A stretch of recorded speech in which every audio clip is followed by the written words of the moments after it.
The blizzard howled like vengeful spirits across the Dakota plains, erasing all boundaries between earth and sky. In the merciless heart of this white fury, Eliza Blackwood staggered forward, one hand clutching a small deerskin pouch to her chest, the other desperately pulling her tattered shawl closer against the killing cold. Behind her, no longer visible through the swirling snow, stood the Blackwood homestead with its windows dark and its doors barred against her return. The family that had once welcomed her, now casting her out to die for a secret they deemed unforgivable. Before we jump back in, tell us where you're tuning in from, and if this story touches you, make sure you're subscribed, because tomorrow I've saved something extra special for you. Blood stained the snow beneath her feet, freezing almost instantly in the bitter wind. Each breath came harder than the last, burning her lungs as if she were inhaling fire rather than air. The child growing inside her, the source of both her greatest joy and her current exile, seemed to grow heavier with each step. 6 months. Along, her secret now impossible to hide. Eliza had been given a choice that was no choice at all: confess to witchcraft and face hanging, or leave the Blackwood land forever. "The child you carry is not my son's," her father-in-law had pronounced, his voice cold as the gathering storm. "Joshua has been dead 8 months. What you carry is an abomination." His final words still rang in her ears as he had thrown her, meager possessions, out into the snow. "Better you die alone than bring more shame to this God-fearing family." Eliza stumbled as a fresh gust of wind slammed into her, nearly driving her to her knees. She was already far from the main trails, having been forced into the wilderness rather than toward town, where the Blackwoods had spread rumors of her unnatural ways. At 22, the English-born bride, who had once been celebrated as Joshua Blackwood's cultured wife, was now nothing more than another victim of frontier justice, a woman alone, carrying an impossible child. Her hand tightened around the deerskin pouch. Inside lay her most precious possessions, her mother's silver locket, a small book of pressed wildflowers, and most damning of all, her journal filled with the herbal remedies and natural observations that had led to whispers of witchcraft. Knowledge was dangerous for a woman. Her mother had warned her before Eliza had left London 3 years ago. She hadn't understood then. She understood now. The horse they had grudgingly allowed her had collapsed an hour earlier, its heart giving out in the punishing cold. Eliza had wept over the animal, not just for the loss of her last ally, but for what it meant. Without the horse, her already slim chance of survival had dwindled to nothing. She had failed to reach the Lakota encampment she had been secretly visiting throughout the autumn, the place where she had learned the healing ways that so frightened the settlers, the place where she had found unexpected friendship after Joshua's death, the place where she had met him. A violent shiver racked her body. The cold was working its way into her bones now, wrapping around her heart like icy fingers. The rational part of her mind, the educated daughter of an English doctor, knew the signs of hypothermia. The swirling thoughts, the strange sense of warmth beginning to replace the biting cold, the overwhelming desire to simply lie down and rest. "Not yet," she whispered, one hand moving to her swollen belly. "Not while you still have a chance." But even as she forced another step and then another, Eliza knew she was losing the battle. The snow had risen past her ankles, then her calves. Each step required more strength than the last. The world had narrowed to a tunnel of white, her vision darkening at the edges. When she finally fell, it wasn't the dramatic collapse she might have imagined. Her legs simply refused another step. She sank to her knees in the snow, strangely, and calm now. The roaring wind seemed distant, as if heard through water. She managed to pull the deerskin pouch inside her dress, pressing it between her breast and her unborn child, a final gesture of protection. "I'm sorry," she murmured, unsure if she spoke to her unborn child, to the man she had loved in secret, or to herself. The words were lost instantly in the howling storm, As consciousness began to slip away, Eliza thought she saw a figure emerging from the white void, tall and broad-shouldered, moving with purpose through the storm that had defeated her. But that was impossible. No one could navigate this blizzard. No one would be searching for her. The Blackwoods would have made sure of that. The apparition drew closer, a man on horseback, his face partially hidden beneath a fur-lined hood. A hallucination, she decided, as darkness crowded her vision, the mind's final comfort before the end. She didn't feel the strong arms that lifted her from her snowy grave. She didn't hear the deep voice that spoke urgent words in Lakota. She didn't know when her fate changed from certain death to fragile possibility. Eliza Blackwood had already surrendered to the darkness. Makia, known to the white settlers as Swift Hawk, had not planned to ride so far from the winter camp. The storm had come earlier than expected, and any hunter with sense would have sought shelter hours ago. But something had pulled him toward the settlers' lands. An unease he couldn't explain, a restlessness that had hounded him since waking that morning. Now, with an unconscious white woman cradled against his chest as he urged his horse through snowdrifts that reached the animal's belly, he understood. This was why the spirits had driven him into the storm. This woman, Eliza, the healer with eyes the color of summer sage who had come to learn their ways, would have died without him. His jaw tightened as he felt how cold she was, how still. The Washichu settlers had cast her out.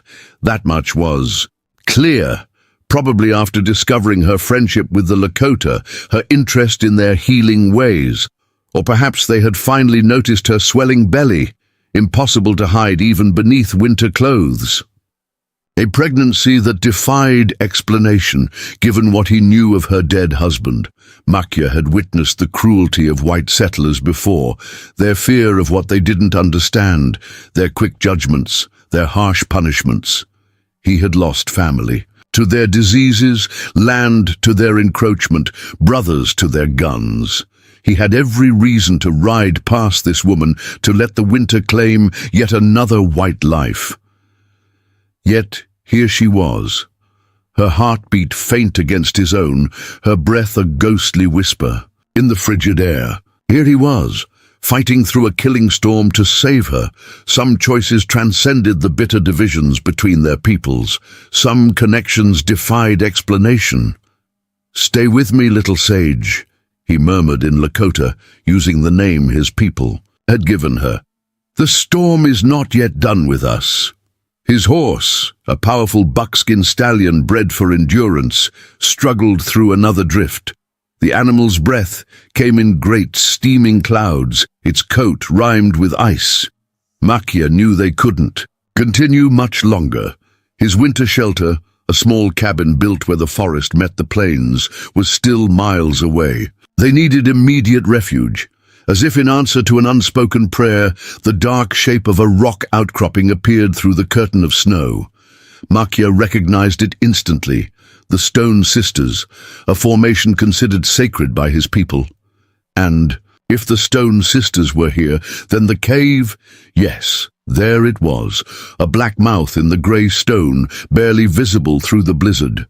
A shelter known to few outsiders, used by Lakota hunters for generations. Makia guided his exhausted horse toward the opening, ducking low as they entered the shallow cave.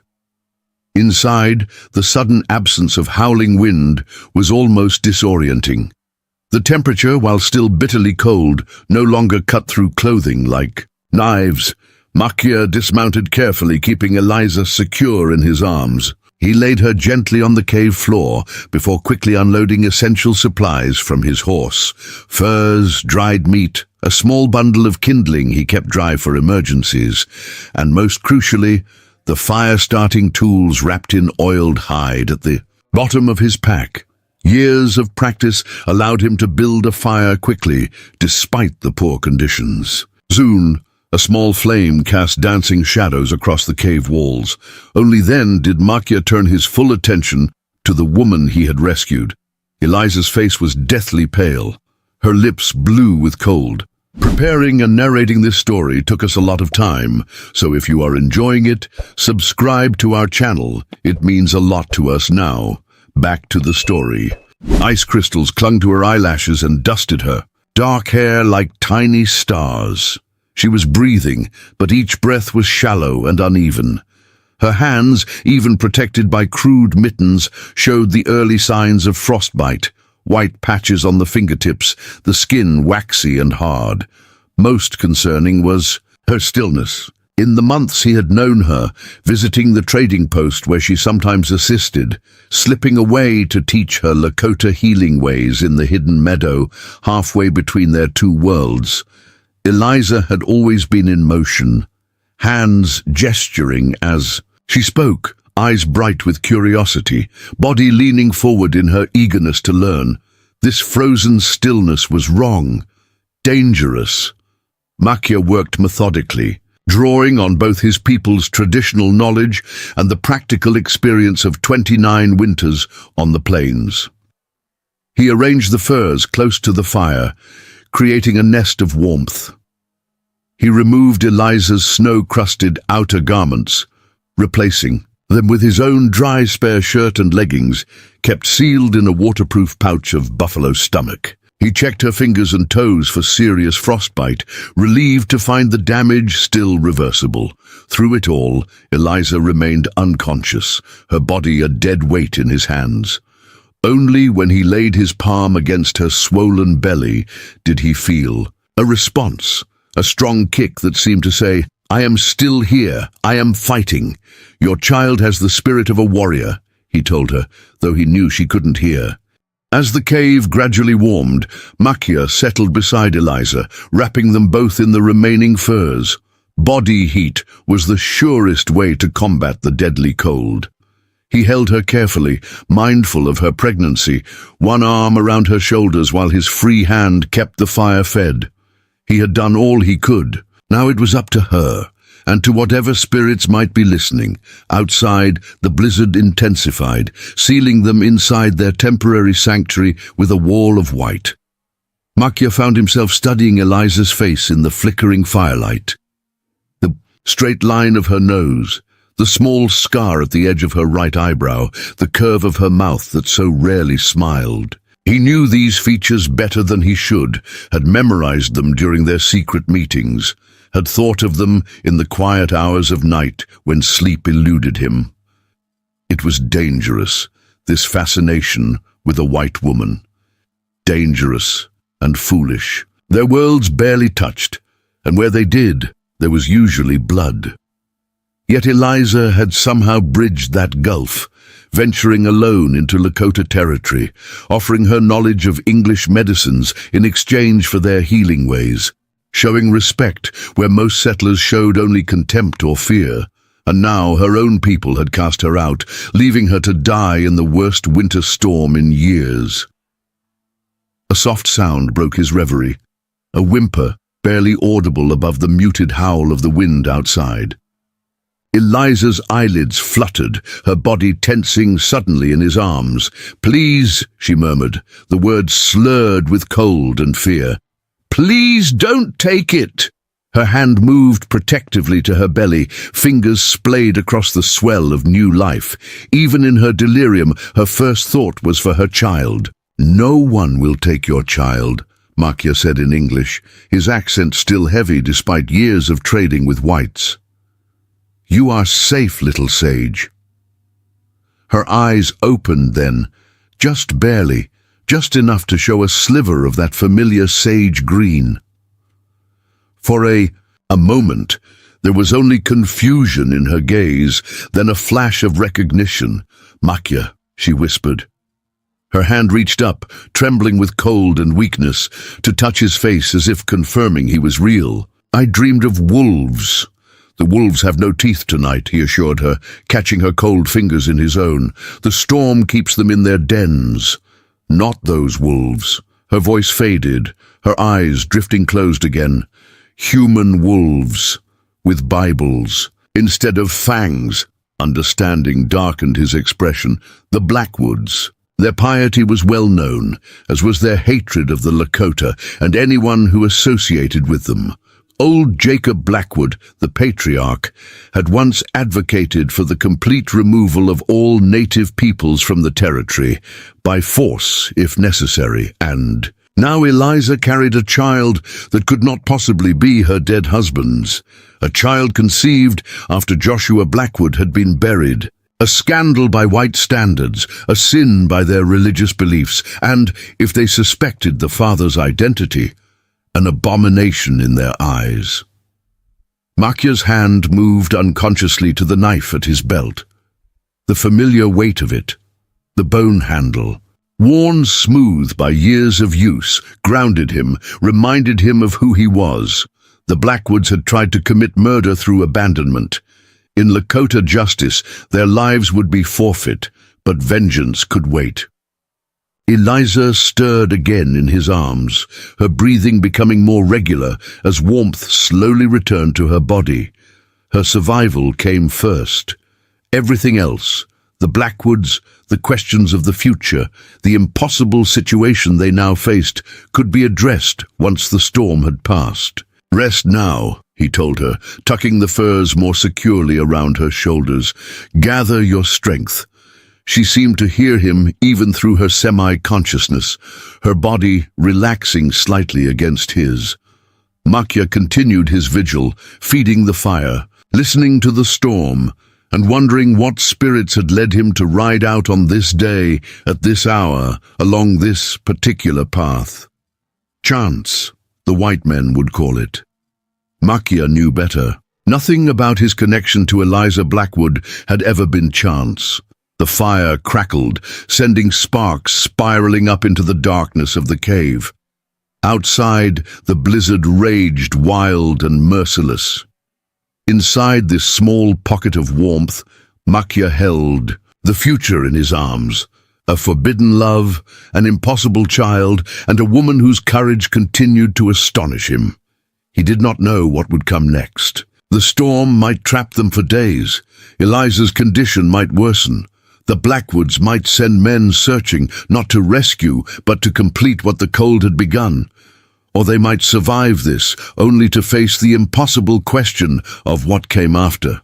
What? He did know, with bone-deep certainty, was that he would protect her with his life if necessary. The woman who had crossed boundaries to learn his people's ways.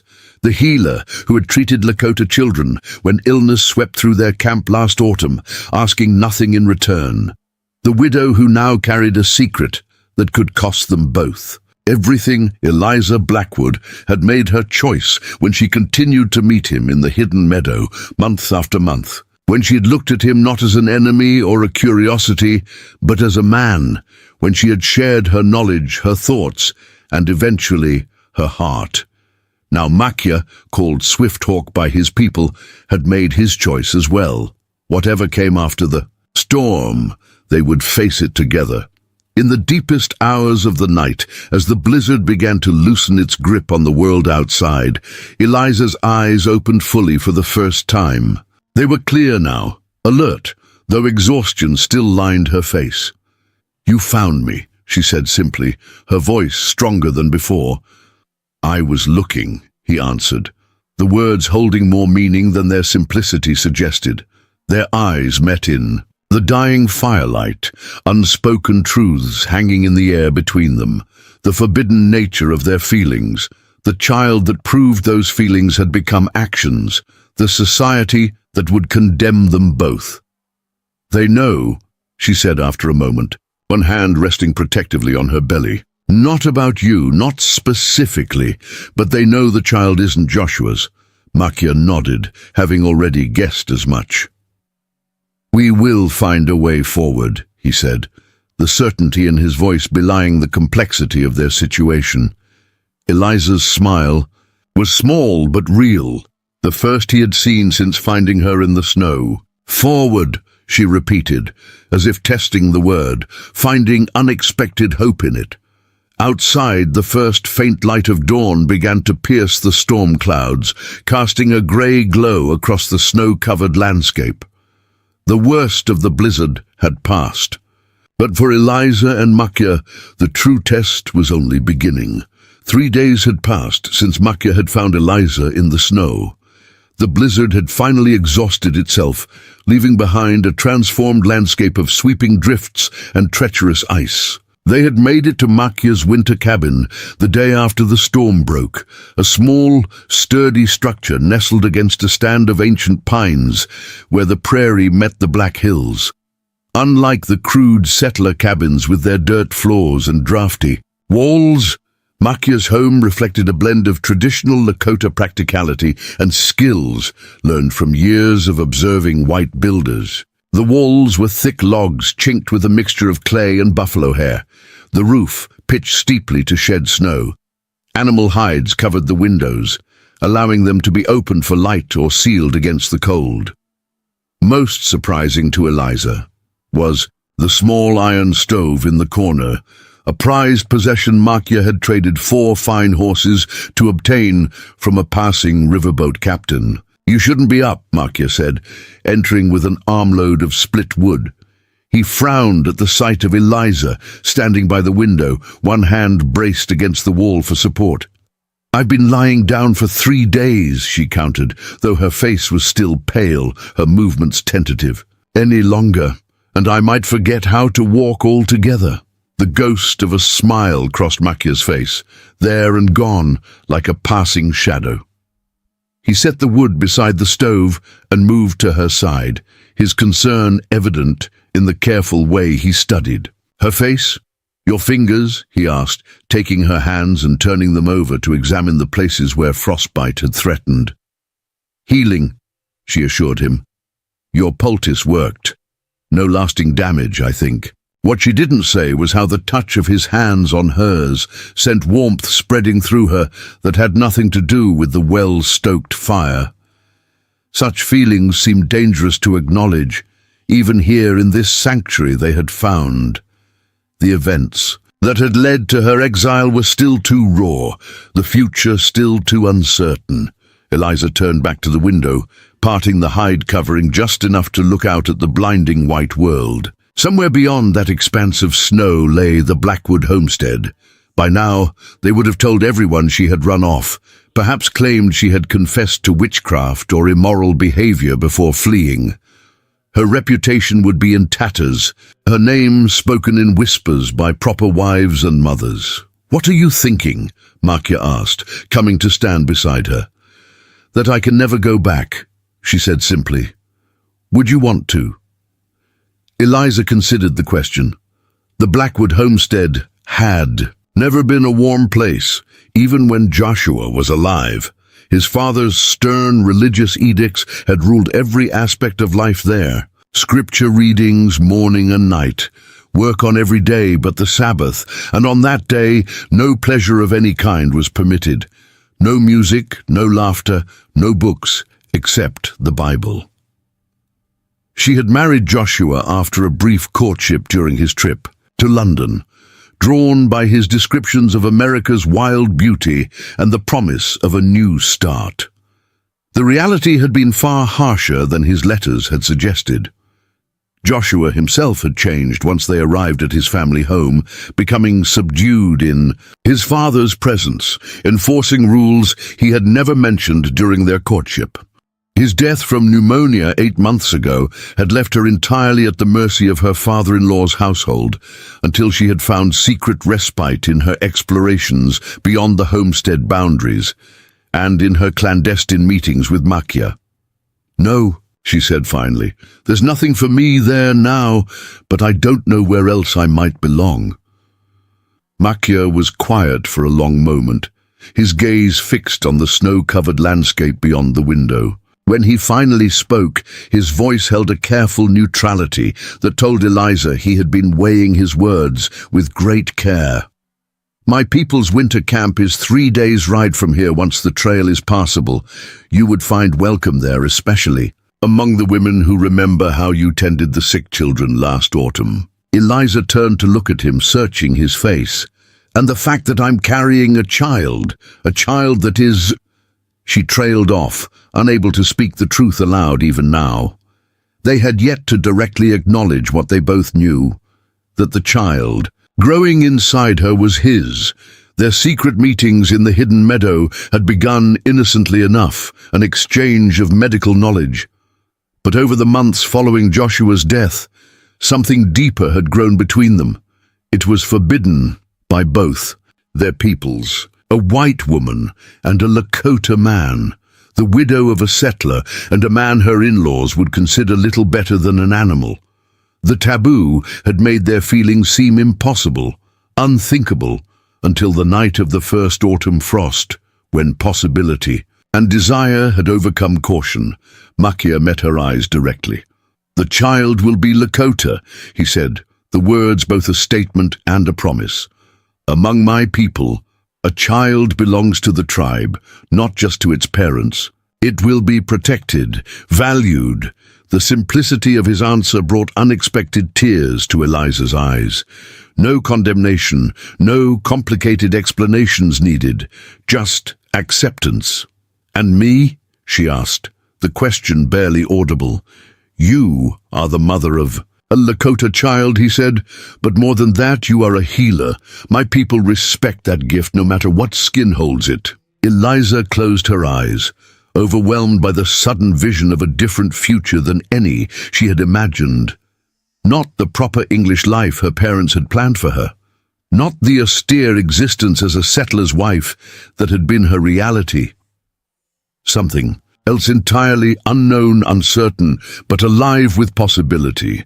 The child moved within her, a strong kick that made her catch her breath. Makia's hand moved instinctively toward her belly, then hesitated, asking silent permission. Eliza took his hand and placed it where the baby pushed against her womb. They stood like that, connected by the life they had created, as the winter sun cast long shadows across the newly fallen snow. "Rest now," Makia said eventually, reluctantly breaking the moment. "Tomorrow we will talk more about what comes next." But the next day brought an unexpected complication. Eliza woke to the sound of voices outside the cabin, men's voices speaking. English, harsh with purpose and command. "Search the area. He's been seen riding in this direction." Makia was already moving, swift and silent as his namesake. He motioned for Eliza to remain in the bed while he peered cautiously through a narrow gap in the window covering. "Blackwoods," Eliza whispered, fear constricting her throat. He shook his head. "Soldiers. Patrol from the fort." His expression darkened. "And Jacob Blackwood is with them." Eliza's heart seemed to stop. Her father-in-law had never made any secret of his hatred for the native peoples. If he had convinced the military to join his search, "They're looking for me," she realized aloud. "For both of us," Makia corrected grimly. "Blackwood would not come himself unless he suspected where you had gone, who you were with." The implications hung in the air between them. A white woman living with a Lakota man would be scandal enough. A pregnant white woman whose child might be half native would create a furor that could ignite violence across the territory. The military was already looking for excuses to restrict the Lakota's movements and access to traditional hunting grounds. This could be the spark that started a conflagration. "We need to leave," Makia said, already gathering essential supplies. "There is another shelter to the north, more hidden. If we can reach it before they find this cabin—" "Smoke," a voice called out from beyond the trees. "Captain, there's smoke coming from up ahead." Too late. The soldiers had spotted the thin plume rising from the cabin's stovepipe. Eliza and Makia exchanged a look of shared understanding.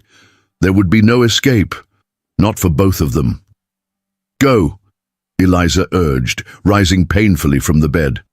"I'll tell them I was alone, that I sought shelter after becoming lost. They won't harm a white woman. And when they see you are with child," Makia challenged, his voice low and urgent, "when Blackwood tells them whose child he believes it to be, you think they will show mercy then?" Before Eliza could answer, heavy footsteps approached the cabin door, followed by a pounding fist. "By order of the United States Army, open this door." Makia moved with decisive speed, taking something from a small leather pouch hanging on the wall. He pressed the object into Eliza's palm. A smooth stone amulet, carved with symbols she recognized from her study of Lakota medicine. "Protection," he said simply. "Keep it hidden." Then he stepped away from her, positioning himself across the room as the pounding at the door intensified. A silent message passed between them, a strategy. They would play the roles expected of them, captor and captive. It was their only chance. "Stand back from the door," Makia called in deliberately broken English. "I have rifle." The pounding stopped. A moment of consultation among the men outside, voices too low to make out the words. Then a new voice, educated, authoritative. The captain. "We're looking for Eliza Blackwood, believed kidnapped from her home 3 days ago. Release her unharmed, and we can discuss terms." Eliza stepped forward, ignoring Makia's warning glance. "I am Eliza Blackwood," she called through the door. "I was not kidnapped. I left the homestead voluntarily." A stunned silence followed her words. Then another voice, one that sent ice through her veins. Jacob Blackwood, his tone quivering with rage and disgust. "She's been bewitched by the savage. Corrupted. The woman is not in her right mind, Captain." The military officer's response was measured, diplomatic. "Mrs. Blackwood, are you being held against your will? Are you in any danger?" Eliza straightened her shoulders, summoning the proper English accent she had softened during her years on the frontier. Education and class still carried weight even here.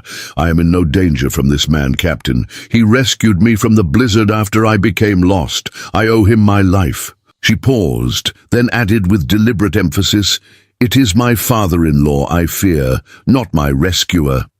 Another conference outside, this one more heated. Eliza could make out Jacob's strident tones demanding immediate action, the captain's more measured responses. Finally, the officer spoke again. "We're coming in, Mrs. Blackwood. Please step away from the door." The door swung open, revealing 6 men, 5 in the blue uniforms of the U.S. Cavalry, and Jacob Blackwood, his tall frame still imposing despite his 60 years, his white beard unable to hide the fury contorting his features. The soldiers entered cautiously, rifles ready, eyes fixed on Makia, who stood with deceptive calm across the room. Captain Reeves, a name Eliza recalled from settlement gossip, took in the scene with sharp eyes that missed nothing. The single bed where Eliza had clearly been resting, the 2 cups on the small table, the woman's clothing drying near the stove. "Lower your weapons," the captain ordered after a moment. "There seems to be no immediate threat here." "No threat?" Jacob Blackwood pushed his way into the cabin, pointing a trembling finger at Makia. "That savage has abducted my son's widow, corrupted her with heathen ways." "I told you, I was not abducted," Eliza repeated, forcing steel into her voice despite her exhaustion. "I left of my own free will." "After confessing to witchcraft," Jacob countered, "after admitting to consorting with these devils." "I confessed to nothing of the sort," Eliza replied, grateful for the wall at her back, as a wave of dizziness threatened her composure. "You accused me of witchcraft because I used herbal remedies when your precious doctor was too drunk to treat the influenza outbreak." A flicker of uncertainty crossed Captain Reeves's face. The military man glanced between Eliza and Jacob, clearly sensing there was more to the story than he had been told.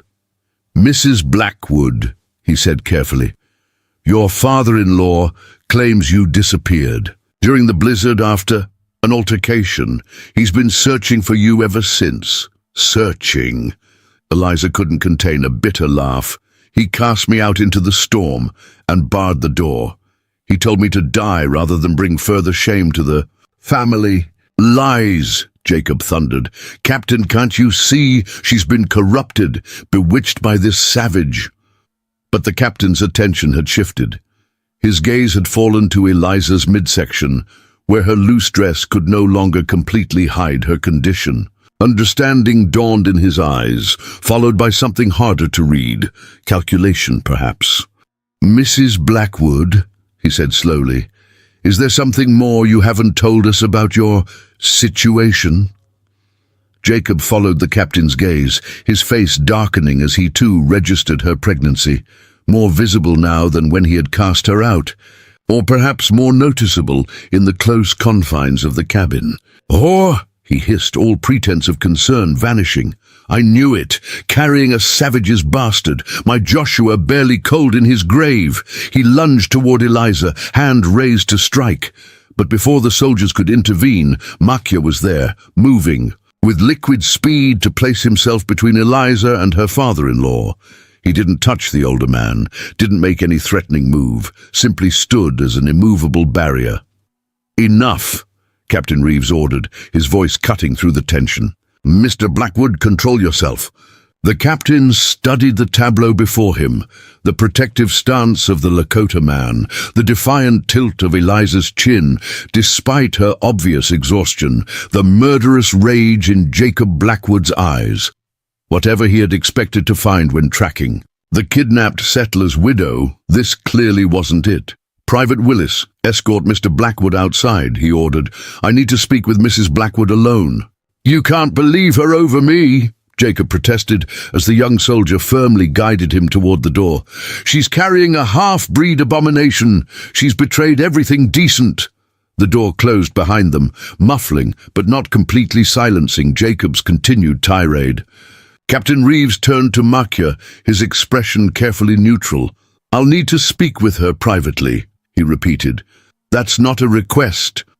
Makya's eyes flicked to Eliza, seeking her guidance. She gave a small nod.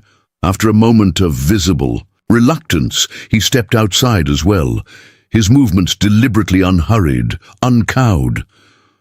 When they were alone, Captain Reeves removed his hat, revealing a face younger than his voice had suggested. Perhaps 35, with lines of strain around, his eyes that spoke of difficult decisions and compromised ideals. "Mrs. Blackwood," he said quietly, "I need the truth, all of it.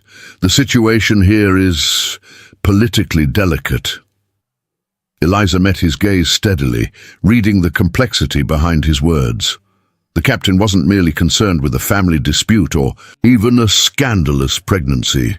He was thinking of the fragile peace in the territory, the tensions between settlers and native peoples, the military's precarious position as enforcer of policies many of its officers privately questioned. "The child is not my husband's," she admitted, her hand moving instinctively to her belly. "Joshua died more than 8 months ago." "And the father?" Eliza remained silent, unwilling to confirm what was already so clearly suspected. Captain Reeves sighed, replacing his hat. "Your silence is answer enough." He glanced toward the door. "You realize I'm expected to return you to your husband's family? That's my official assignment." "And if I refuse to go?" she asked, fighting to keep her voice steady. The captain studied her for a long moment.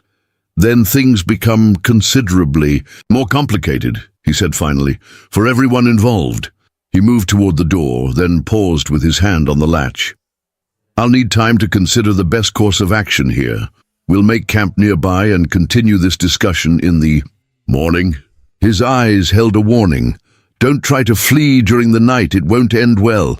With that he stepped outside, leaving Eliza alone with the weight of decisions that would shape not just her future, but the future of her unborn child, and the man who had risked everything to save her.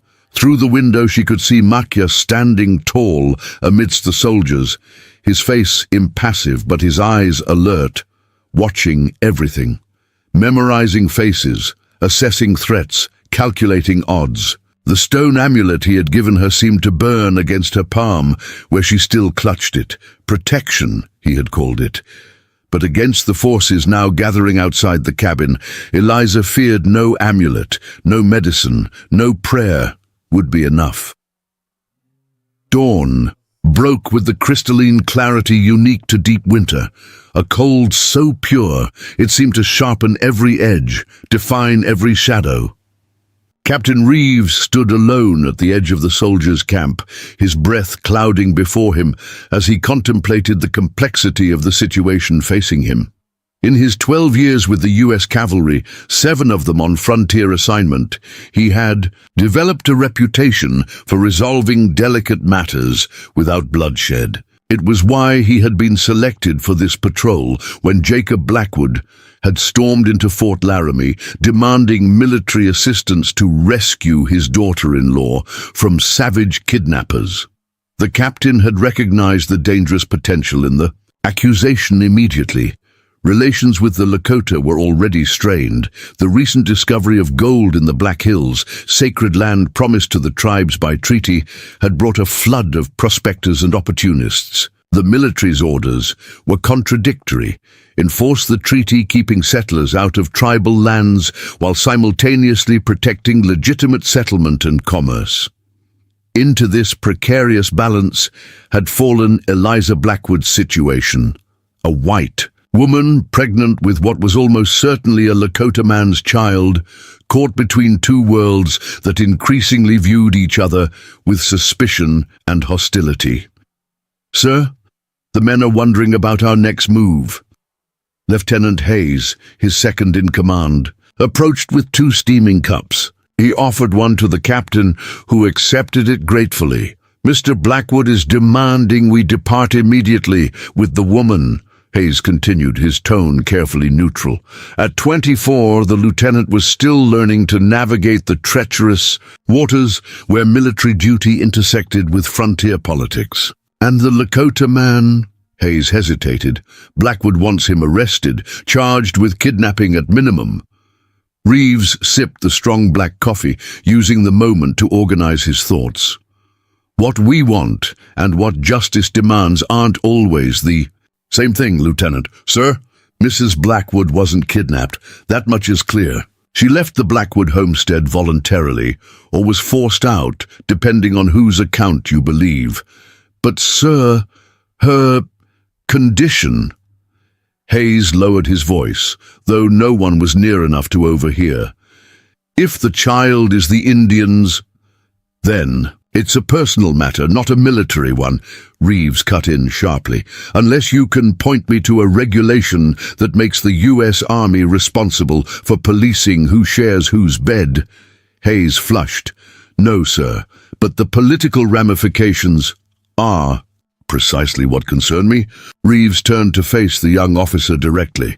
"What happens if we force Mrs. Blackwood to return with her father-in-law against her will? What happens if we arrest Swift Hawk without clear evidence of any crime?" The lieutenant considered. "The Lakota would see it as further proof that military justice only protects whites." "Exactly. And what happens if word spreads that a respected healer among the Lakota has been imprisoned for fathering a child with a willing white woman?" Understanding dawned in Hayes's eyes. "Possible retaliation, attacks on settlements, precisely when?" "We're trying to prevent conflict over the Black Hills issue," Reeves nodded. "So we have a choice between satisfying one angry settler or potentially igniting violence across the territory." The captain drained his cup and handed it back to his subordinate. "Have the men ready to move in 1 hour. I need to speak with Mrs. Blackwood and her rescuer privately. And Blackwood? Keep him occupied. Tell him I'm drafting formal charges or something. Just keep him away from the cabin." As Hayes departed, Reeves allowed his official mask to slip momentarily, revealing the weariness beneath. He had joined the military with clear notions of duty and honor. The frontier had taught him that such concepts were rarely simple in application. With a resigned sigh, he turned toward the cabin where Eliza Blackwood and Swift Hawk waited to learn their fate. Inside the small dwelling, Eliza sat beside the stove, sipping a bitter tea Makia had prepared to strengthen her after yesterday's confrontation. Neither had slept much during the night, though the soldiers had made no move to separate them. The knowledge that armed men surrounded the cabin had kept them alert, watchful.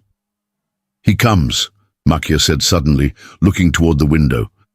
A moment later, Eliza heard the crunch of boots. On snow, a single set of footsteps, the captain alone. The door opened after a perfunctory knock, admitting Captain Reeves, along with a blast of frigid air. Mrs. Blackwood, Swift Hawk. He nodded to each of them, removing his hat as he closed. The door behind him. I've reached a decision regarding this situation. Eliza and Makia exchanged a brief glance before returning their attention to the military man. The captain's expression revealed nothing of his intentions. I have no legal grounds to force your return to the Blackwood homestead, Mrs. Blackwood, he began. You're a widowed adult, free to associate with whomever you choose. Relief flooded through Eliza, but it was short-lived. However, the captain continued, I cannot simply ignore the complications of your current arrangement. The territorial governor has issued specific instructions regarding interactions between settlers and native peoples. Unauthorized residency with tribal members is prohibited without proper documentation. Documentation, Eliza repeated, confused. A special dispensation from either the Indian Agency or the Territorial Governor's Office. Reeves's tone suggested he found the regulation as absurd as she did. It's meant to prevent traders from establishing permanent residency on tribal lands without oversight. This is not tribal land, Makia pointed out. This cabin is on unclaimed territory between the treaty boundaries. A legal grey area, Reeves acknowledged, but that doesn't solve our immediate problem. Jacob Blackwood is not a man who accepts defeat easily. If I leave you here, he'll simply return with more men. Perhaps a marshal with arrest powers I don't possess. Eliza's hand moved protectively to her belly. What are you suggesting, Captain? Reeves met her eyes directly. Separation, temporary, he added quickly, as both Eliza and Makia tensed.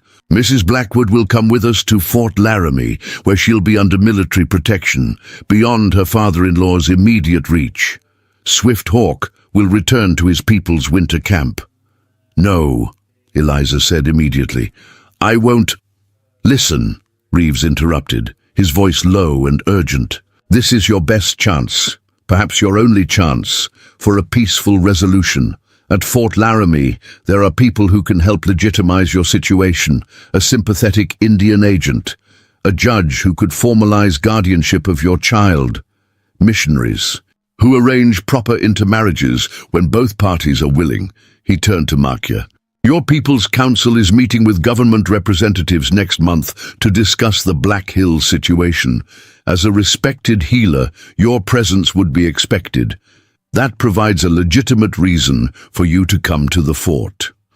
Makia's expression remained impassive, but his eyes were sharp, evaluating. And in the meantime, Eliza remains under your protection. Military protection, Reeves emphasized. I give you my word as an officer that she will be treated with respect and kept safe from Blackwood's influence. Your word, Makia repeated, the phrase clearly unfamiliar in his mouth. His eyes found Eliza's, a silent communication passing between them. After a long moment, Eliza spoke. How do we know this isn't a trap, that once I'm at the fort, I won't simply be handed over to Jacob, or worse? Instead of answering directly, Reeves reached inside his uniform jacket and withdrew. A small wooden object, a child's toy, a simple carved horse with wheels. He turned it over in his hands, revealing a name etched into the bottom, Rebecca. My daughter, he said quietly. 5 years old now. Her mother is Cheyenne. Understanding dawned on Eliza's face. You have a native wife. Not in the eyes of the U.S. government, Reeves said with a hint of bitterness, but in every way that matters to me, yes. She lives with her people for safety, while I serve at the fort. We meet when circumstances allow. He returned the toy to his pocket. I know something of divided worlds, Mrs. Blackwood. I don't offer easy solutions, but I can offer a path that might lead to one. A long silence followed his words. Eliza could feel Makia's eyes on her, waiting for her decision. The child inside her moved, a strong kick that seemed like an opinion of its own. 2 weeks, she said finally. I'll go to the fort for 2 weeks. If you haven't secured the documentation you mentioned by then, or if I sense any betrayal, I'll leave, with or without permission. Reeves nodded, accepting her terms. Swifthawk will need to depart immediately. Blackwood must believe you were rescued against the Lakota's wishes, not voluntarily separated. Makia stood, his decision apparently made. I will gather what Eliza needs for the journey. As he moved around the cabin collecting items, Reeves stepped closer to Eliza, speaking in a near whisper. I must warn you. The fort is not a welcoming place for a woman in your situation. There will be talk, judgment. I'm well acquainted with judgment, Captain, Eliza replied dryly. I survived London society and the Blackwood homestead. I suspect I can endure frontier gossip. A rare smile crossed the officer's face. I believe you can at that, Mrs. Blackwood. He moved toward the door. We depart in 30 minutes. I'll handle Blackwood's objections to our arrangement. When the captain had gone, Makia knelt beside Eliza, taking her hands in his. You don't have to do this, he said urgently in Lakota, the language they had often used during their secret meetings. We could leave now, travel north to where the Blackwoods and soldiers would never find us. Eliza squeezed his hands. And live as fugitives, always looking over our shoulders? That's no life for a child, and separation is better. The pain in his voice was raw, unguarded. If it leads to a future where we can live without fear, yes. She placed his hand against her belly, where their child grew strong despite everything. The captain offered us something I didn't dare hope for, a legitimate path forward. If there's even a chance he's sincere. Makia's expression softened. You still trust after everything your people have done? I trust you, she said simply. And I trust this. She covered his hand with hers where it rested on her belly. Everything else is just negotiation. They remained like that for a precious moment, connected by touch and shared hope.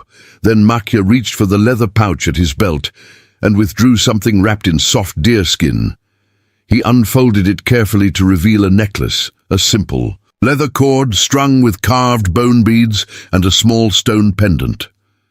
My mother's, he explained, placing it around Eliza's neck. Given to her by my father when she carried me. It is said to protect both mother and child during difficult journeys. Eliza touched the pendant, feeling the smooth stone warm against her skin. I'll return it when we meet again. Keep it until our child is born, Makia insisted. Then we will both have protection. Outside, they could hear the sounds of the camp. Breaking down, orders being called, horses snorting in the cold air, equipment being packed. Their time alone was running short. Makia helped Eliza gather the few possessions she would take to the fort. Extra clothing, her small medical kit, the precious journal of healing knowledge she had compiled. Each item passed between them felt weighted with significance, like pieces of themselves they were dividing. 2 weeks, Makia said as they finished, echoing her earlier declaration. If you have not sent word by then, I will come for you. Army, or no army, Eliza nodded, knowing he meant every word. 2 weeks, she agreed, but Makia, no violence. Promise me. Our child deserves a father who is free, not one imprisoned or killed for defying the military. Before he could respond, a sharp knock came at the door. Lieutenant Hayes's voice called out, Captain says it's time, ma'am. Taking a deep breath, Eliza straightened her shoulders and moved toward the door. But Makia caught her arm, turning her back to him for one final embrace. He kissed her fiercely, pouring everything he couldn't say into the gesture. Atewang Yanke Kta, he whispered against her ear. The father will watch over you. Then he released her, stepping back as she opened. the door to face whatever came next. The journey to Fort Laramie took 2 days through snow-clogged trails and bitter winds. Jacob Blackwood rode sullenly at the rear of the column, his protests at the captain's decision having fallen on deaf ears. Eliza travelled in the middle, mounted on a steady mare provided by the soldiers, wrapped in furs and blankets against the cold. Captain Reeves rode beside her much of the way, their conversation carefully neutral in the presence of others. Weather observations, comments about the terrain, occasional historical facts about the region. But Eliza sensed he was evaluating her, weighing her character against the risk he had taken in supporting her. On the evening of the first day, as they made camp in the shelter of a rock formation, he finally broached more personal topics. "Mace, I ask how you came to know Lakota medicine," he inquired as they sat near the fire, slightly removed from the other men. Eliza considered how much to reveal. "My father was a physician in London. I grew up assisting him, though of course formal training was impossible for a woman. When I came to America, I found the settlers' medical knowledge lacking." She smiled faintly. "But the native peoples had been healing themselves effectively for generations. It seemed foolish not to learn from them." "And Swift Hawk was your teacher?" "Among others. The women were particularly willing to share their knowledge of childbirth and women's ailments, areas most male doctors ignore entirely." Reeves nodded thoughtfully. "My wife's mother is a healer among the Cheyenne. She saved our daughter's life when the fort doctor had given up hope." His expression darkened, yet many at the fort still call her practices savage superstition. "Ignorance fears what it doesn't understand," Eliza said quietly. "Indeed." The captain studied her for a moment longer. "You're not what I expected, Mrs. Blackwood. Few of us are, Captain, when you look beyond the assumptions." Late on the second day, the walls of Fort Laramie appeared on the horizon, a sprawling complex of wooden buildings surrounded by a high palisade. Built initially as a fur trading post, it had evolved into one of the most important military installations on the frontier, guarding the vital route west and serving as the primary point of contact between the government and the native peoples of the region. As they approached the gates, Eliza felt a strange mixture of trepidation and hope. Behind her lay the comforts of Makia's cabin, the freedom of their brief time together. Ahead lay uncertainty, scrutiny, and judgment, but also, perhaps, the legitimacy they needed to build a future. Captain Reeves drew his horse alongside hers as they passed through the gates. "Remember," he said quietly, "trust no one with the full truth until I introduce them to you. There are good people here, but also those who would use your situation to further their own ends." Eliza nodded, gathering her courage, as curious eyes turned toward the arriving patrol, and particularly toward her. A visibly pregnant white woman arriving under unusual circumstances. A new chapter was beginning, more dangerous in some ways than the blizzard that had nearly claimed her life. As she dismounted with the captain's assistance, Eliza pressed her hand briefly against the amulet hidden beneath her dress, Makia's promise of protection, and straightened her shoulders. The wilderness had not defeated her. Neither would this place of so-called civilization. Fort Laramie bustled with a peculiar energy, part military precision, part frontier chaos. Soldiers in blue uniforms drilled in the central parade ground, while civilian traders argued prices in the mercantile. Native delegations arrived for scheduled meetings with government representatives, their dignified bearing contrasting sharply with the nervous glances cast their way by recent settlers waiting for supply wagons. For Eliza, the fort represented an uncomfortable middle ground between the worlds she had known, neither the refined society of London nor the stark simplicity of frontier life. Her quarters reflected this ambiguity. A small room in the officers' wives' section of the barracks, sparsely furnished but clean, with an actual glass window overlooking the eastern wall. Captain Reeves had introduced her as Mrs. Blackwood, a physician's daughter studying native healing methods under military protection. The explanation raised eyebrows, but provided a plausible reason for her presence without revealing the full truth of her situation. Jacob Blackwood had been dispatched back to his homestead with vague promises about continuing the investigation and assurances that his daughter-in-law was under proper supervision. A week had passed since her arrival, and Eliza had settled into an uneasy routine. Each morning, she joined the officers' wives for breakfast, enduring their polite but probing questions about her background and circumstances. Each afternoon, she met with Captain Reeves to discuss progress on the documentation that might legitimize her relationship with Makia. And each evening, she wrote in her journal, recording not only medical observations, but private thoughts meant for the child growing within her, a legacy in case matters took a turn for the worse. "Mrs. Blackwood, the missionary has arrived for your meeting." Eliza looked up from her desk, where she had been sketching a native medicinal plant. Lieutenant Hayes stood in the doorway, his expression carefully neutral. The young officer had been assigned as her escort whenever she moved around the fort. Protection, Captain Reeves had called it, though Eliza suspected surveillance was an equally important motivation. "Thank you, Lieutenant. I'll be ready momentarily." Hayes nodded and stepped back, giving her privacy to prepare. Eliza rose slowly, one hand supporting her lower back where the child's weight had begun to cause discomfort. 7 months along. Now, her pregnancy was impossible to disguise, though the loose dresses she had been provided helped maintain some semblance of modesty. She adjusted her appearance in the small mirror hanging beside the door, smoothing her dark hair, pinching color into pale cheeks. The face that looked back at her seemed older than her 22 years, the eyes carrying shadows that spoke of hard-won wisdom. "Ready, Lieutenant," she announced, stepping into the corridor. They walked in silence across the parade ground toward the chapel, a simple wooden structure that doubled as a schoolhouse for the handful of children living at the fort. February sunshine provided light but little warmth, the air still carrying winter's bite despite the gradually lengthening days.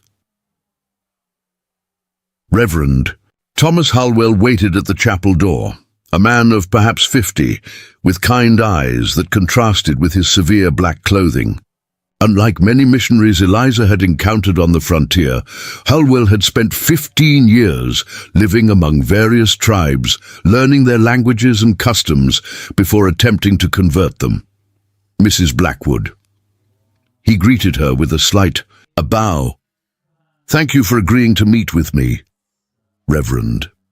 Eliza nodded in return, noting how his gaze carefully avoided dropping to her midsection. "Captain Reeves speaks highly of your work. The captain is generous in his assessment." Hulwell gestured toward the chapel's interior. "Shall we?" Lieutenant Hayes took up position outside the door as Eliza followed the missionary into the simple sanctuary. Wooden pews faced a modest altar, while winter light filtered through plain glass windows. No ornate decorations or imposing religious imagery here, just functional frontier practicality. "Please, sit." Hulwell indicated a pew near the front. "I understand your condition makes standing for long periods uncomfortable." Eliza appreciated his directness. "Thank you, Reverend. I find many things uncomfortable these days, standing among them." A flicker of a smile crossed his weathered face. "Captain Reeves has explained some aspects of your situation to me, Mrs. Blackwood. He believes I might be able to assist you." "In what capacity?" Eliza asked cautiously. "That depends on what you hope to achieve." Hulwell clasped his hands in his lap, studying her. "The captain mentioned documentation that would allow you to maintain a connection with the child's father, without legal repercussions. Is that your wish?" Eliza considered her answer carefully. Despite Captain Reeves's assurances, she remained wary of revealing too much to anyone at the fort. "My wish is to raise my child in peace, Reverend, without persecution from either white society or the military. And the father, what role do you envision for him?" "Whatever role he wishes to claim," she said firmly. Halwell nodded slowly. "Even if that means life among his people rather than in white society?" Especially then. The missionary's expression revealed nothing of his thoughts on this statement. Instead, he reached into his coat pocket and withdrew a small leather portfolio.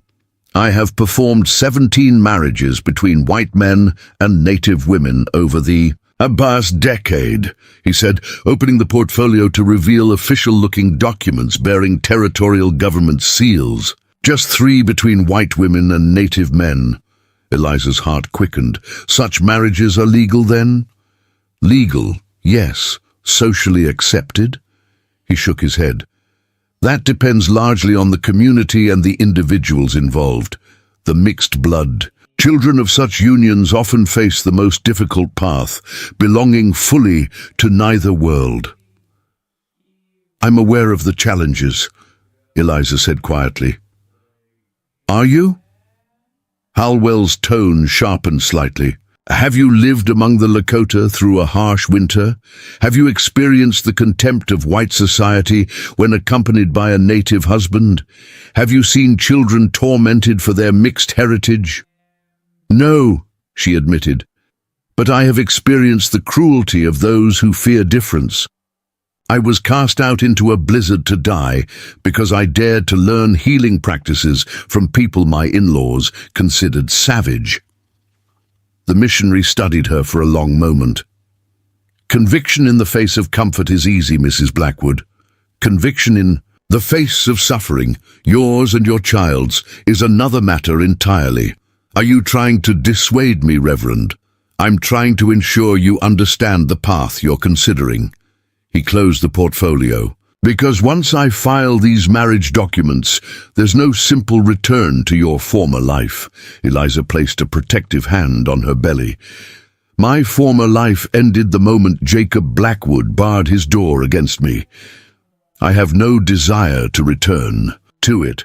Something in her tone must have convinced him of her sincerity. Halwell's expression softened slightly. "Very well. I will prepare the necessary paperwork, but we will need the father's presence to complete the process.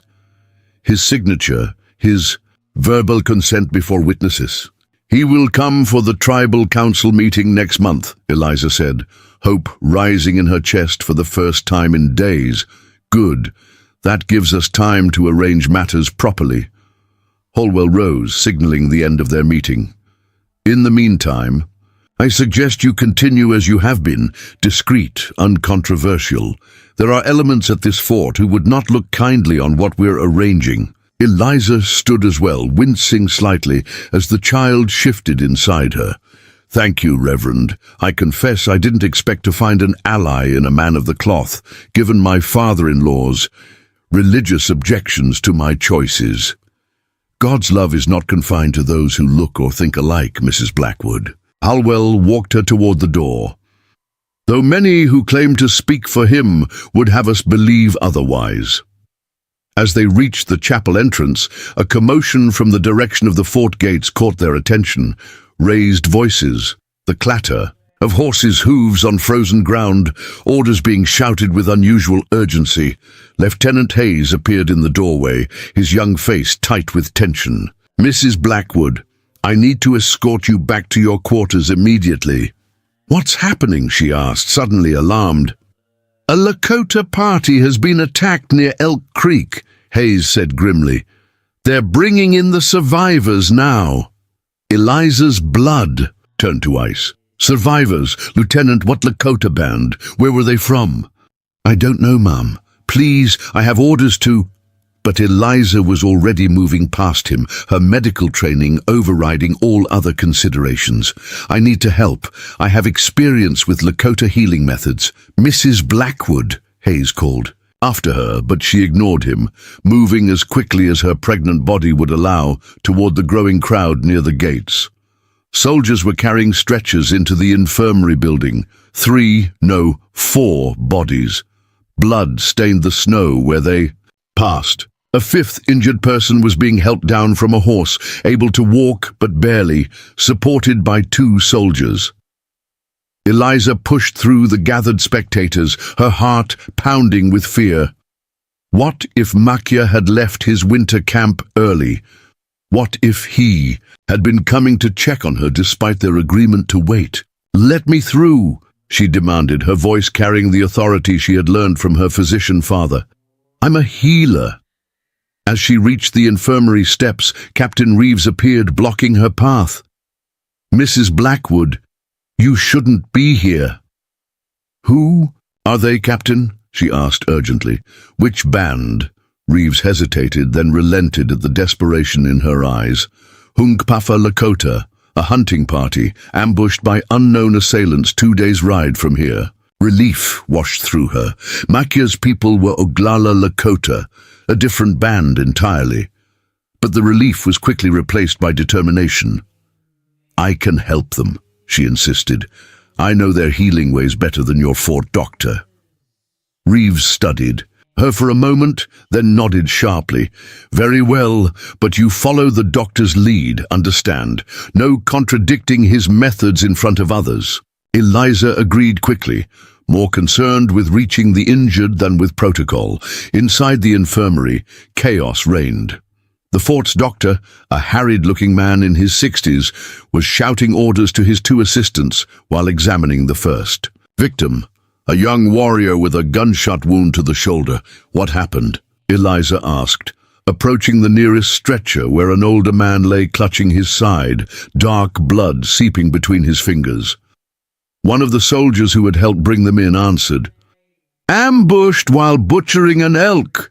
Witnesses say it was a group of prospectors heading for the Black Hills, shot them without warning, stole their horses." Eliza felt sick. The Black Hills gold rush was proving deadlier by the month, despite the treaties that supposedly protected those lands. She turned her attention to the injured man before her, speaking softly in the few Lakota phrases she knew. His eyes widened in surprise at hearing his language from a white woman, but the pain quickly overshadowed his reaction. Working quickly, Eliza examined his wound, a deep knife slash across the ribs, serious but not immediately life-threatening. If infection could be prevented. She looked around for supplies, spotting a medical cabinet against the far wall. For the next several hours, Eliza worked alongside the fort doctor and his assistants, moving from patient to patient. Despite initial resistance to her presence, the doctor, Dr. Wilson, she learned, grudgingly accepted her help when she demonstrated knowledge of treatments that eased the Lakota men's suffering. She showed him how to prepare a poultice of specific herbs that reduced inflammation. She explained the cultural significance of certain healing practices that helped calm the injured warriors, and she served as a rudimentary translator, her limited Lakota vocabulary supplemented by the sign language she had learned during her time with Makia. By nightfall, the immediate crisis had passed. All 5 survivors would live, though 2 remained in serious condition. Exhausted but satisfied, Eliza finally allowed Lieutenant Hayes to escort her back to her quarters. Captain Reeves was waiting outside her door. "You've made quite an impression." "Today," he said without preamble. "On whom?" Eliza asked wearily, too tired for political considerations. "The fort doctor, for one. He's requested your assistance tomorrow with the continuing treatment of the Lakota patients." Reeves allowed himself a small smile. He seemed particularly impressed by that herbal mixture you prepared for infection prevention. "My father taught me the base formula," she explained. "The Lakota showed me which local plants could be substituted when European herbs weren't available. More importantly," Reeves continued, "you've impressed the Hunkpapa. Their spokesman, Tall Fox, has asked to speak with you tomorrow." His expression grew serious, This could be significant for your situation, Mrs. Blackwood. The Hunkpapa are influential within the Lakota nation. Their support could ease your acceptance among Swifthawk's people. Eliza leaned against the doorframe, suddenly overwhelmed by the implications. What had begun as a simple humanitarian response might have inadvertently strengthened her position in ways she hadn't anticipated. "There's something else you should know," Reeves added, his voice dropping. "Jacob Blackwood has returned to the fort. He's demanding a formal inquiry into your conduct, claiming you've been consorting with savages and practicing heathen rituals." The calm, exhaustion that had been weighing on Eliza was instantly replaced by cold alertness. When he arrived just before the Lakota were brought in, "The colonel has agreed to hear his complaints tomorrow morning." Reeves straightened his uniform jacket in a gesture Eliza had come to recognize as tension. "Your performance today may have gained you allies, but it's also confirmed his worst accusations in the eyes of those who share his prejudices. What does this mean for the documentation Reverend Halwell is preparing?" "It complicates matters," Reeves admitted. "If Blackwood convinces the colonel that you're mentally unsound or acting against American interests, any marriage certificate or guardianship papers could be invalidated." Eliza closed her eyes briefly, gathering her strength. Just when a path forward had begun to appear, new obstacles arose to block it. "What do you suggest, Captain?" "Be prepared to defend yourself tomorrow, not just your relationship with Swifthawk, but your medical knowledge, your mental faculties, your loyalty to civilized society." His expression was grim. "Jacob Blackwood won't hesitate to destroy your reputation if it serves his purpose." "And what is his purpose exactly?" Eliza asked. "Why pursue me with such determination? He never showed me particular affection when I was part of his household." Reeves hesitated, then spoke carefully. "Property, Mrs. Blackwood. Your late husband's property. Under territorial law, a widow inherits a third of her husband's estate, with the remainder going to his father if there are no children. But if the widow is declared unfit, or if she abandons proper society, he gets everything." Eliza finished, understanding dawning. "This isn't about family honor. It's about Joshua's land claim." 160 acres of prime farmland, Reeves confirmed. "Land that's becoming increasingly valuable as the railroad plans its route through the territory." Eliza straightened, a new determination replacing her exhaustion. What had begun as a personal struggle for survival had evolved into something far more complicated, a web of conflicting interests, financial motives and cultural tensions in which she and her unborn child were caught at the center. "Thank you for the warning, Captain," she said, her voice steady. "I'll be ready tomorrow." As she closed the door to her quarters, Eliza felt the child move within her, a strong, emphatic kick that seemed almost like a statement of solidarity. She placed her hand over the spot, drawing strength from the life she carried. "We've survived worse than Jacob Blackwood," she whispered, "and we'll survive this too." Outside her window, the fort's evening bugle call echoed across the parade. Colonel Frederick Westfield had seen 40 years of military service, from the fields of Gettysburg to the plains of the Western Territories. His office reflected that history.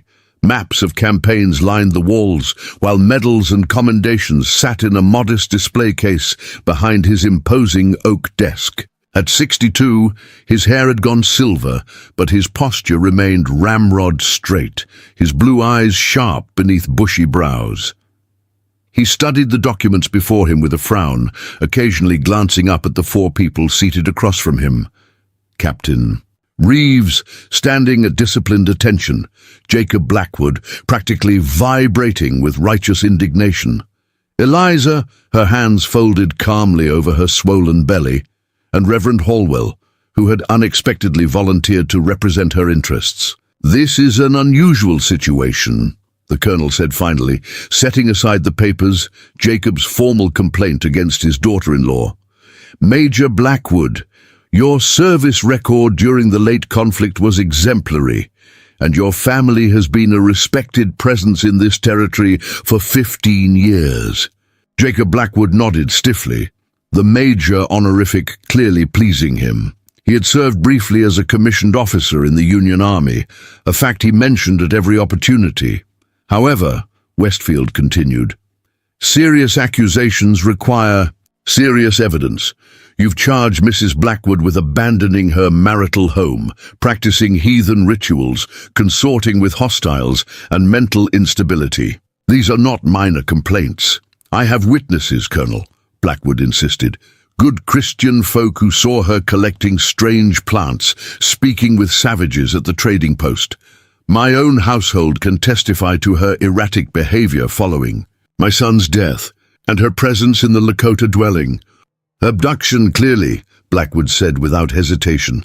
Stockholm's syndrome, the doctors call it, captives beginning to sympathize with their kidnappers. She's not responsible for her actions, which is precisely my point. The woman is not of sound mind to manage her affairs or my son's property, Eliza observed her father-in-law dispassionately. In the harsh morning light streaming through the office windows, Jacob looked older than she remembered, the lines around his mouth deeper, the skin beneath his eyes sagging. Yet his self-righteousness remained impenetrable, his certainty absolute. Mrs. Blackwood, the colonel turned to her. These are serious allegations. What is your response? Eliza straightened, meeting his gaze directly. Colonel Westfield, I was not abducted. I left the Blackwood homestead because my father-in-law explicitly cast me out during the blizzard after discovering my pregnancy. Jacob made a sound of protest, but the colonel silenced him with a raised hand. You claim he forced you to leave in the middle of a winter storm? Why would he do such a thing? Because the child I carry was conceived after my husband's death, Eliza said simply. In his eyes, this made me an adulteress, a sinner beyond redemption. A tense silence followed her words. Even in frontier society, such direct speech about delicate matters was unusual, particularly from a woman. And the father? Westfield asked carefully. Before Eliza could respond, Jacob interjected. The savage who abducted her, obviously. She lay with an animal and now carries its mongrel offspring. Major Blackwood, the colonel's voice cracked like a whip, you will moderate your language in my office. Reverend Halwell leaned forward. Colonel, if I may, I have spent 15 years among the Lakota people. They are not savages nor animals. They are human beings with complex societies, moral codes, and family structures as meaningful as our own. Your sympathy for the natives is well documented, Reverend, the colonel replied dryly, as are your efforts to convert them. To introduce them to Christ's teachings, yes, Halwell corrected gently, which include judge not, lest ye be judged, and love thy neighbor as thyself, precepts that seem relevant to our discussion. Westfield sighed, turning back to Eliza. Mrs. Blackwood, let's be direct. Are you claiming that your father-in-law expelled you from his home due to your pregnancy, rather than you fleeing voluntarily to join your native companion? Yes, Colonel. He told me, and I quote, better you freeze than bring more disgrace. Enter this family. Eliza's voice remained steady, though the memory still had power to wound.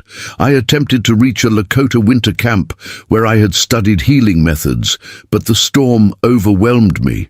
I would have died had Swifthawk not found me by chance and provided shelter. Convenient, Jacob muttered. And your relationship with this man? The colonel pressed. Eliza lifted her chin slightly. After my husband's death, I continued my study of native medicine. Swifthawk was one of several Lakota healers who shared their knowledge with me. Over time, our relationship became more personal. She met the colonel's gaze unflinchingly. I do not expect society to approve or understand, but neither do I apologize for finding companionship after being widowed. Westfield leaned back in his chair, clearly weighing how to proceed. The situation was fraught with political implications. Territorial laws regarding interracial relationships were ambiguous, and the military's position was similarly complex, officially discouraging such unions while pragmatically tolerating them when they served strategic interests. "Captain Reeves," he said finally, "you encountered both parties during your patrol. What is your assessment of the situation?" Reeves stepped forward.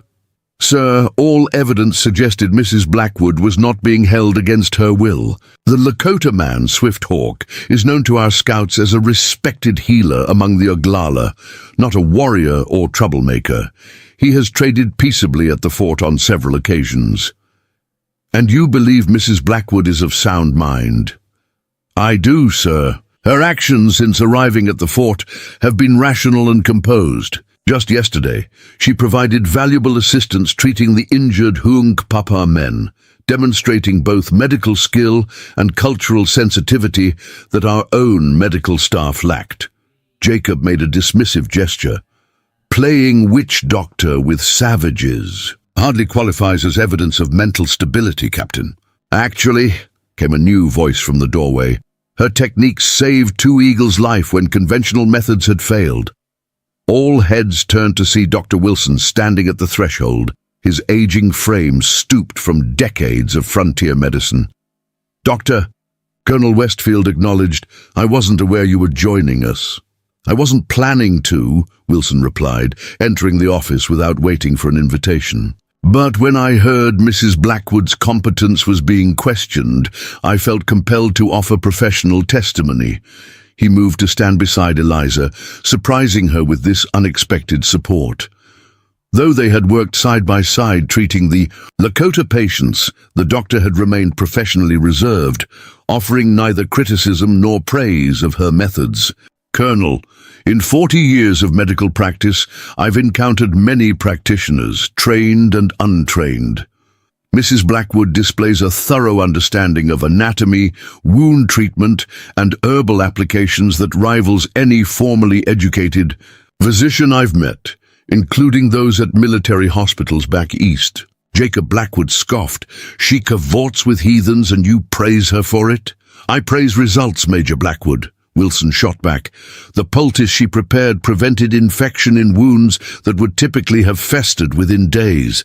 Her understanding of pain management using local plants surpasses our conventional techniques. These aren't heathen rituals. They're effective medical treatments that I fully intend to document and implement in my practice going forward." The doctor turned to the colonel. "Furthermore, the Hunkpapa spokesman has specifically requested Mrs. Blackwood's continued involvement in treating their injured men. Given the current tensions over the Black Hills, I believe alienating them by removing her would be unwise." Colonel Westfield processed this new information with a thoughtful expression. The political landscape had just shifted. The Hunkpapa were among the most powerful Lakota bands, and their goodwill, particularly with tribal council meetings approaching, was valuable to the military's peacekeeping mission. "I see," he said finally. "And what of the property dispute?" "Major Blackwood claims his daughter-in-law abandoned her marital home, forfeiting rights to his son's land claim." Reverend Halwell cleared his throat. "If I may address that point, Colonel, territorial law establishes abandonment after a period of 1 year's absence without communication or support. Mrs. Blackwood has been separated from the homestead for less than 2 weeks by her account, an absence initially forced upon her according to her testimony." Jacob's face had begun to redden with frustration as the momentum of the hearing shifted away from him. "This is outrageous," he exploded. "My son's property passing to that," he pointed at Eliza's belly, "a half-breed bastard with no claim to the Blackwood name." "Major Blackwood," Colonel Westfield's voice cut through the outburst. "Control yourself, or I will have you removed." The older man subsided, though the vein in his temple continued to pulse visibly. Eliza, who had remained composed throughout Jacob's tirade, now spoke quietly but clearly. "Colonel, I have no interest in maintaining ownership of the Blackwood homestead for myself. That land holds nothing but painful memories. Jacob's expression shifted to wary confusion at this unexpected concession. However, she continued, my child is Joshua Blackwood's legal heir under territorial succession laws, regardless of biological parentage. Any child born to a married woman is legally presumed to be her husband's offspring. A stunned silence followed this pronouncement. It was Reverend Holwell who broke it, unable to conceal a small smile. Mrs. Blackwood is correct, Colonel. This legal principle, pater est quem nuptiae demonstrant, dates back to Roman law and remains in effect throughout American jurisprudence. The father is he whom the marriage points out. Unless Major Blackwood wishes to publicly contest his son's virility or his daughter-in-law's fidelity during the marriage, matters generally considered beyond the purview of civil courts, the child she carries is, legally speaking, a Blackwood. Jacob's face drained of color as he realized the implications. His attempt to secure his son's property had not only failed, but potentially legitimized the very outcome he most feared, his family name attached to a child of mixed heritage. Colonel Westfield, recognizing the complexity of the situation, adopted a pragmatic approach. Here is my decision. Mrs. Blackwood will remain under military protection at Fort Laramie until her condition permits safe travel. During this time, she will assist Dr. Wilson with the Hungpapa patients as her health allows. He turned to Jacob. Major Blackwood, your complaint regarding abandonment is dismissed as premature. Property matters will be addressed after the birth, at which time proper documentation of paternity and inheritance can be established through territorial courts. Jacob began to protest, but Westfield silenced him with a raised hand. This decision is final, Major, unless you wish to pursue the matter with the territorial governor, which would require public testimony about all aspects of the situation, including your alleged actions during the blizzard. The implication was clear. Further pursuit would only spread the scandal Jacob claimed to be preventing. With a stiff nod, the older man rose and departed, dignity barely intact. As the others filed out, Captain Reeves lingered behind with Eliza. That was well handled, he said quietly once they were alone in the corridor. The legal precedent regarding the child's legitimacy was unexpected. My father insisted I understand inheritance law before I left England, Eliza explained. He said a woman without property knowledge in a man's world was like a sheep among wolves. Reeves nodded appreciatively. Your father was a wise man. He was, Eliza agreed, then added with a small smile. He also taught me that sometimes the best defense is to reframe the question entirely. As they walked toward the infirmary where the Lakota patients waited, Eliza felt cautiously optimistic for the first time since arriving at Fort Laramie. Jacob had been neutralized, at least temporarily. Her medical skills had earned her unexpected allies, and the colonel's decision provided official sanction for her continued presence at the fort until Makia arrived. 8 days remained until the tribal delegation was expected. 8 days to solidify her position, to build bridges with the Hungpapa who might influence her acceptance among Makia's people, to finalize the documentation Reverend Holwell was preparing. 8 days to shape a future that had seemed impossible. Just weeks ago, when she had staggered through a blizzard, alone and desperate, the fort's daily routines continued around her. Soldiers drilling, supply wagons arriving, scouts departing on reconnaissance missions. To most, she remained an oddity, a pregnant widow with unconventional interests. Few understood that beneath her quiet exterior lay a woman of extraordinary determination, navigating between worlds with increasing confidence. That evening, as Eliza changed the dressings on 2 eagles' wounds, the elder Hungpapa warrior studied her with keen black eyes. The white healer carries more than one life, he observed in halting English, gesturing to her belly. Eliza nodded, continuing her careful work. Yes, the child will come with the spring. 2 Eagles was silent. For a moment, then asked, "The father, he is Lakota." She hesitated, then answered truthfully. Oglala, a healer named Swift Hawk. Recognition flickered in the warrior's eyes. "I know this man.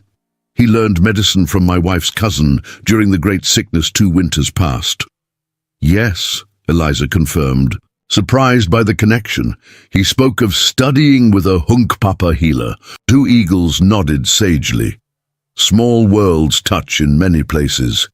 He tapped his chest over his heart. "Good man, strong spirit, good father for new life."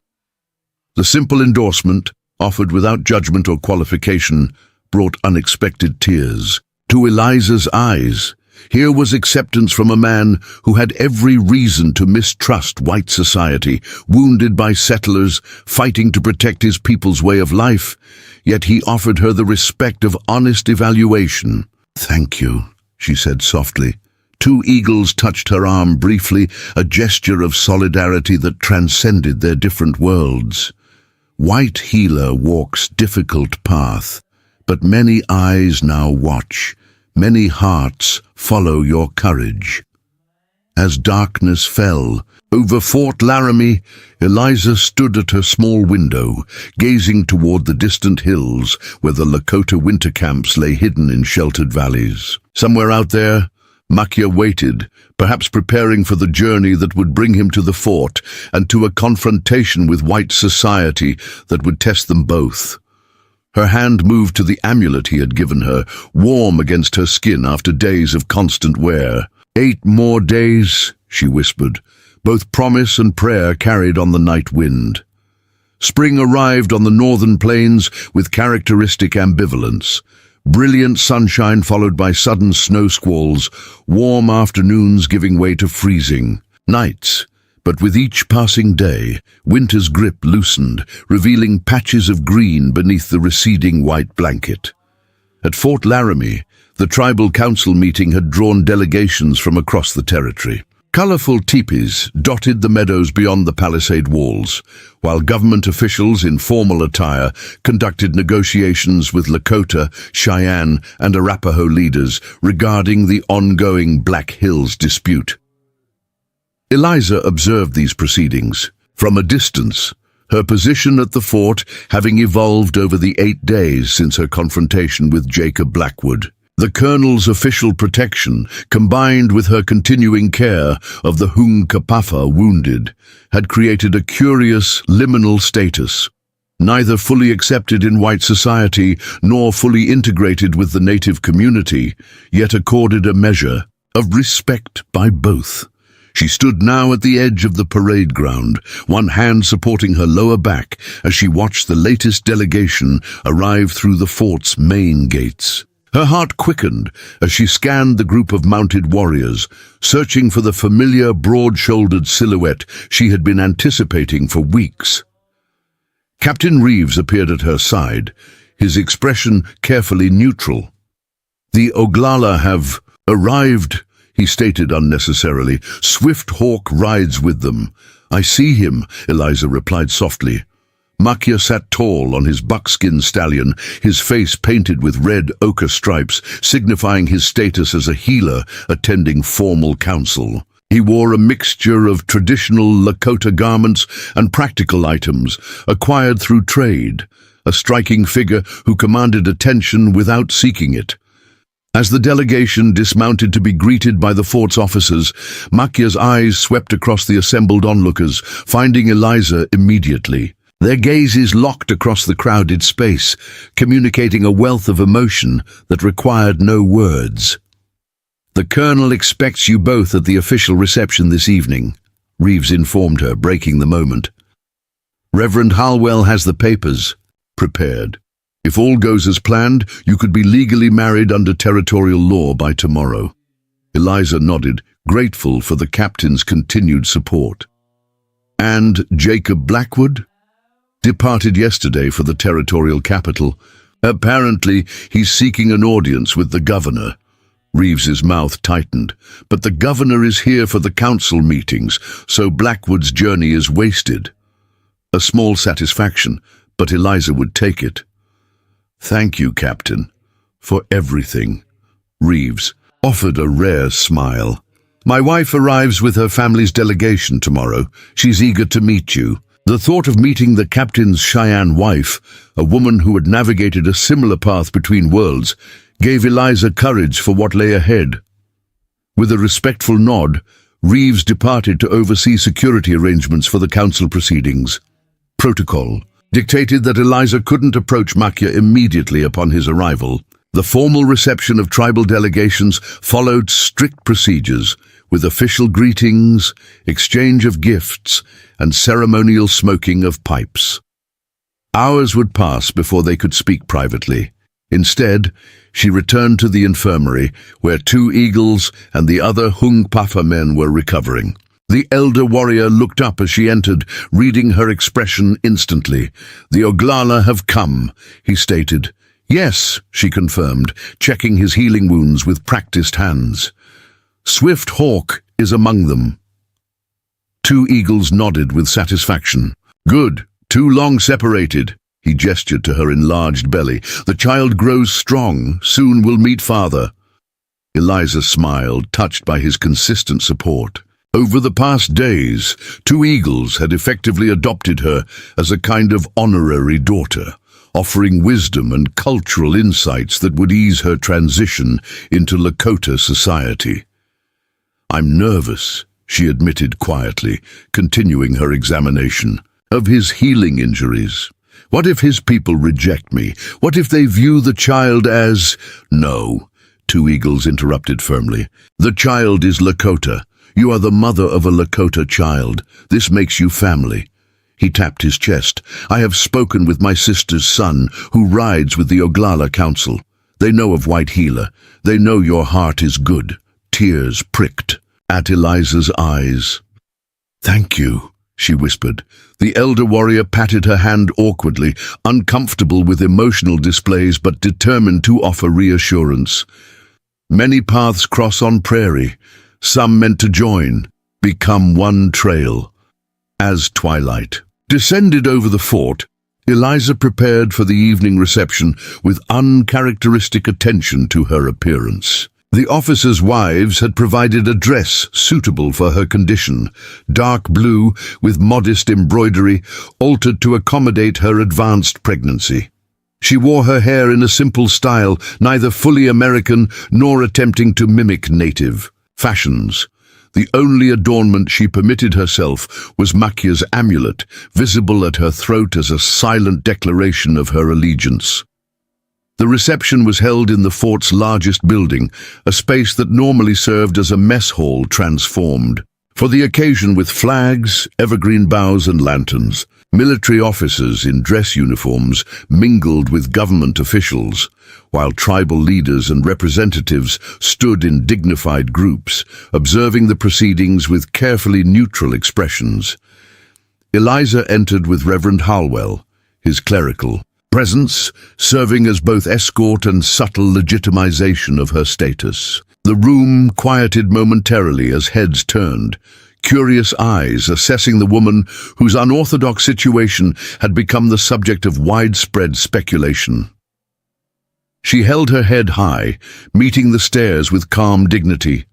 Then she saw him, Makia, standing with several Oglala elders near the far wall. He wore a formal buckskin shirt adorned with porcupine quillwork, his hair arranged in the traditional style of his people, but his eyes remained unmistakably his own, intense, unwavering, fixed on her. Up next, you've got 2 more standout stories right on your screen. If this one hit the mark, you won't want to pass these up. Just click and check them out, and don't forget to subscribe and turn on the notification bell so you don't miss any upload from us.